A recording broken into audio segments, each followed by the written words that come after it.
জয় মা তারা, জয় গুরু বামদেব। সকলই তোমার ইচ্ছা, ইচ্ছাময়ী তারা তুমি, তোমার কর্ম তুমি করো মা, লোকে বলে করি আমি। সত্যি তাই, এই জগৎ সংসারে যা কিছু হয়েছে, হচ্ছে অথবা হবে, সবই তারই ইচ্ছায়।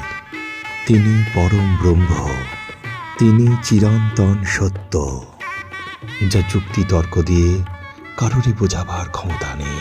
আমাদের এই সামান্য মনুষ্য বুদ্ধির বাইরে, যা নাস্তিকদের ভাষায় কোনো প্রমাণ নেই, তবুও তিনি আছেন। তিনি পরম ব্রহ্মময়ী, আনন্দময়ী, মঙ্গলময়ী তারা মা।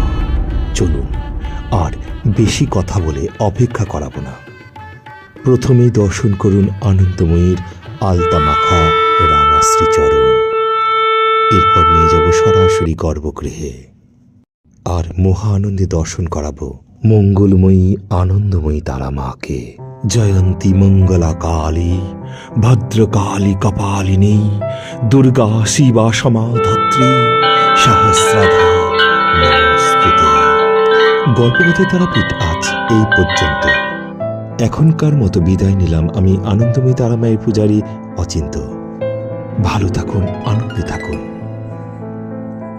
আর প্রতিদিন মহা আনন্দে দর্শন করুন গল্পকথায় তারাপীঠ থেকে আনন্দময়ী তারা মাকে। জয় মা তারা, জয় মা, জয় মা, জয় মা। আচ্ছা, পুজো দিয়ে কেমন লাগলো? খুব ভালো লাগলো। কিরকম অনুভূতি মনের মধ্যে? সকাল সকাল এসে ভালো লাগলো, ভালো সুন্দর করে পুজো করে দিল। জয় মা, মায়ের কি ভাই মঙ্গল হোক, এই শুভকামনা।